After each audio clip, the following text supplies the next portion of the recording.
वो एक graduate student थी। थीसिस का दबाव, घर की जिम्मेदारियां और इबादत सब कुछ एक साथ संभाल रही थी। रमज़ान के शुरू में 3 दिन तक तो वो बहुत पुरजोश थी। नमाज, तरावी, तहज्जुद, कुरान, हर चीज़ पूरी लगन से कर रही थी। उसे लग रहा था कि ये रमज़ान इसकी ज़िंदगी का बेहतरीन रमज़ान होगा। लेकिन चौथे ही दिन उसे ऐसा महसूस हुआ कि जिस्म ने साथ देना कम कर दिया। इशा की नमाज और फिर तरावी देर से ख़त्म होने लगी। उसके बाद फैमिली के साथ खाना, कभी चाय, कॉफ़ी, फिर सोने जाती तो सिर्फ 2-3 घंटे बाद सहरी के लिए उठना पड़ता। उसकी नींद पूरी नहीं हो पा रही थी। आंखों के नीचे गहरे हल्के पड़ने लगे थे और चेहरा मुरझा सा गया था।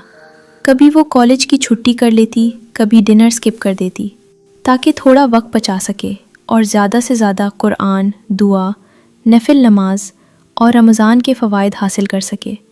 लेकिन उसके लिए ये सब नामुमकिन बनता जा रहा था। आपी, क्या आप मेरे साथ खेलेंगी? जाओ यहाँ से, मुझे तंग नहीं करो। आपी, क्या आप मुझे थोड़ा सा समझा देंगी? तुम्हें नजर नहीं आ रहा मैं कुछ पढ़ रही हूँ? जाओ यहाँ से। शायद मैंने कुछ ज्यादा ही बोल दिया। ना पढ़ाई में फोकस, ना इबादत में दिल लगना, और दिल में सवाल, क्या मैं इस रमजान में फेल हो रही हूँ? इसी तरह 10 दिन गुजर गए। फिर नानी की दावत। इकरा, कल तुम्हारी नानी जान की तरफ अफ्तार की दावत है, सबको जाना है। हरे, कल तो बहुत मजा आने वाला है। हाँ, बहुत मजा आएगा। हरे! नानी ने जैसे ही दरवाजा खोला, इकरा को गौर से देखा। बेटा, आंखों के नीचे ये हल्के क्यों हैं और चेहरा इतना मुरझाया हुआ सा क्यों लग रहा है? अम्मा, मैं भी इसे इतना समझाती हूँ कि अपने आप को इतना मत थकाओ, लेकिन ये कहती है कि रमजान है, आराम का टाइम नहीं मिलता। अब आप ही इसे समझाएं। अफ्तार के बाद नानी जान सब बच्चों के साथ बैठ गईं। नानी जान ने आहिस्ता से कहा, बेटा, रमजान खुद को तोड़ने का नहीं, संवारने का महीना है। तुम जो इतनी थकी हुई लग रही हो, ये जिस्म की अंदरूनी घड़ी बिगड़ने की वजह से है। अंदरूनी घड़ी? मैं समझाता हूँ। देखो, साइंस कहती है कि हमारे जिस्म का एक इंटरनल बायोलॉजिकल क्लॉक होता है जो बताता है कि कब जागना है, कब सोना है, कब तवानाई ज्यादा होगी और कब हमारे जिस्म को आराम चाहिए। ये जिस्म का अंदरूनी अलार्म सिस्टम है जो हमें बैलेंस रखता है। इसे साइरकेडियन रिदम कहते हैं। नानी ने कहा, हाँ बिल्कुल।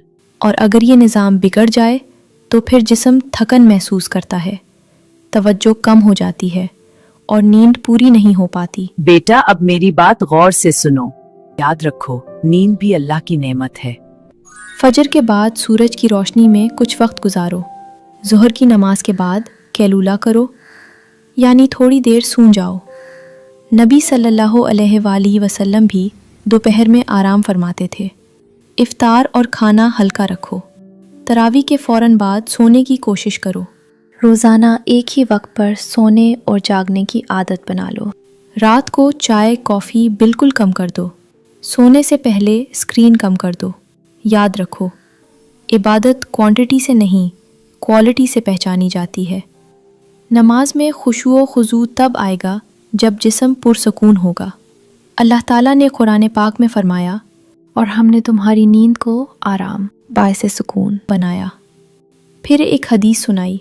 नबी करीम सल्लल्लाहु अलैहि वसल्लम ने फरमाया, बेशक तुम्हारे जिस्म का तुम पर हक है। इकरा खामोशी से सुनती रही। छोटा भाई बोला, नानी जान, तो आप ही को ज्यादा सोना चाहिए। हाँ बेटा, लेकिन नियत के साथ। अगर नियत अल्लाह की रजा हो तो आराम भी इबादत बन जाता है। ठीक है नानी जान, मैं आपकी बात पर पूरा अमल करूंगी। घर जाते ही इकरा ने नानी की बात पर अमल किया। अफ्तार के बाद वो थोड़ा सा आराम करती। तरावी के बाद फौरन सोने चली जाती।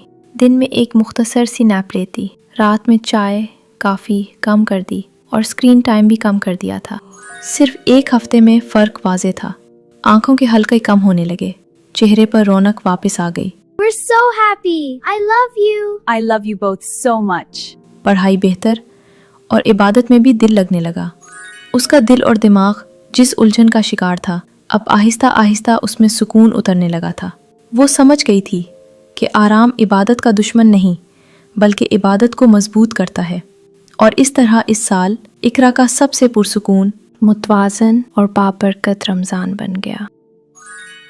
मेरी प्यारी बहनों, अगर आपको ये वीडियो अच्छी लगी हो تو اسے ضرور ان بہنوں کے ساتھ شیئر کریں جو رمضان میں نیند کی کمی سے لڑ رہی ہیں۔ جزاک اللہ خیر۔